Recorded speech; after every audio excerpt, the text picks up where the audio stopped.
Matayo ibice 10 amazina y'intumwa 12 ahamagara abigishwa be 12 abaha ubutware bwo kwirukana abadayimoni no gukiza indwara zose n'ubumuga bwose. Amazina y'intumwa 12 naya: uwa mbere ni Simoni witwaga Petero, na Andereya mwene se, na Yakobo mwene Zebedayo, na Yohana mwene se, na Filipo, na Barutolomayo, na Toma, na Matayo umukoresha w'ikoro, na Yakobo mwene Arufayo, na Tadayo, na Simoni Zerote, na Yuda Iskariyota ariwe wamugambaniye. Abo 12 Yesu arabatuma abategeka ati: ntimuzajye mu bapagani cyangwa mu midugudu y'Abasamariya, ahubwo mujye mu ntama zazimiye z'umuryango wa Isirayeli. Nimugende mwigisha muti ubwami bwo mu ijuru buri hafi. Mukize abarwayi, muzura abapfuye, mukize ababembe, mwirukane abadayimoni, mwaherewe ubusa, namwe mujye mutangira ubundi. Ntimujyane izahabu cyangwa ifeza cyangwa amakuta mu mifuka yanyu, cyangwa imvumba y'urugendo cyangwa amakanzu abiri, cyangwa inkweto cyangwa inkoni, kuko umukozi akwiriye ibimutunga. Ariko umudugudu wose cyangwa ibirorero icyo muzajyamo, mushakemo uwo muri cyo ukwiriye, aba ari we ubacumbikira mugezaho muzacumbukurirayo. Nimwinjira mu nzu, mubaramutse. Inzu niba ikwiriye amahoro yanyu ayizemo, ariko niba idakwiriye amahoro yanyu abagarukire. Kandi nibanga kubacumbikira cyangwa kumva ibyo muvuga, nimuve muri iyo nzu cyangwa muri uwo mudugudu, mukunkumura umukungugu wo mu birenge byanyu. Ndababwira ukuri yuko ku munsi w'amateka igihugu cy'Isodomu n'i Gomora kizahanwa igihano cyakwihanganirwa kuruta icy'uwo mudugudu. Uburyo intumwa zizarenganywa: dore mbatumye nk'intama hagati y'amasega, nuko mugira ubwenge nk'inzoka kandi muzabe nk'inuma mutagira amahugu. Ariko mwirinde abantu, kuko bazabagambanira mu nkiko kandi bazabakubitira mu masinagogi. Bazabashyira abatware n'abami babampora. Muzaba abo kumpamya imbere yabo n'imbere y'abapagani.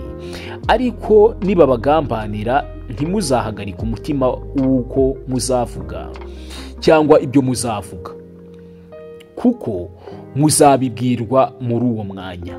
Kuko atari mwe muzaba muvuga, ahubwo ari umwuka wa So uzabavugisha. Umuvandimwe azagambanira mwene se ngo yicwe, na se w'umwana azamugambanira, n'abana bazagumira ababyeyi ngo babicishe. Muzangwa n'abantu bose babahora izina ryanjye, ariko uwihangana akageza imperuka niwe uzakizwa. Nibabarenganiriza mu mudugudu umwe, muzahungire mu wundi.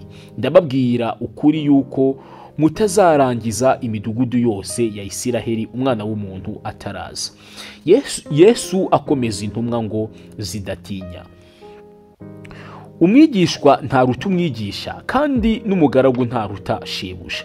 Birahagije ko umwigishwa amera nk'umwigisha, n'umugaragu akamera nka shebuja. Niba bise nyir'urugo Belizebuli, nkanswe abari mu rugo rwe. Nuko ntimuzabatinye, kuko ari nta cyatwikiriwe kitazatwikururwa, cyangwa igihishwe kitazamenyekana. Ibyo mbabwirira mu mwijima muzabivugire ku mugaragaro, n'ibyo mwongorewe muzabirangururire hejuru y'amazu.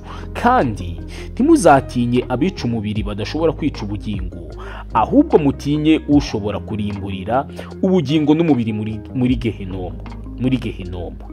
Mbese ibishwi bibiri ntibabigura ikuti imwe? Ariko nta na kimwe kigwa hasi ngo gipfe So atabizi. Ndetse n'imisatsi yo ku mitwe yanyu irabaswe yose. Nuko ntimutinye, kuko muruta ibishwi byinshi.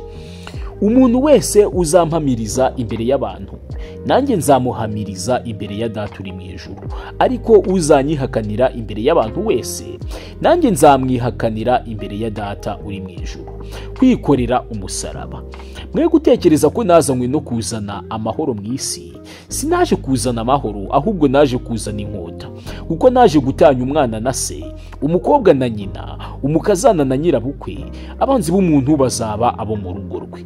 Ukunda se cyangwa nyina kubandutisha ntaba akwiriye kuba uwanjye, kandi ukunda umuhungu we cyangwa umukobwa we kubandutisha ntaba akwiriye kuba uwanjye, kandi utikorera umusaraba we ngo ankurikire ntakwiriye kuba uwanjye.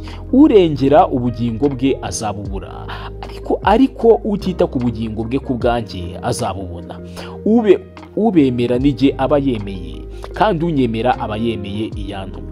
Uwemera umuhanuzi kuko ari umuhanuzi azahabwa ingororano y'umuhanuzi, kandi uwemera umukiranutsi kuko ari umukiranutsi azahabwa ingororano y'umukiranutsi.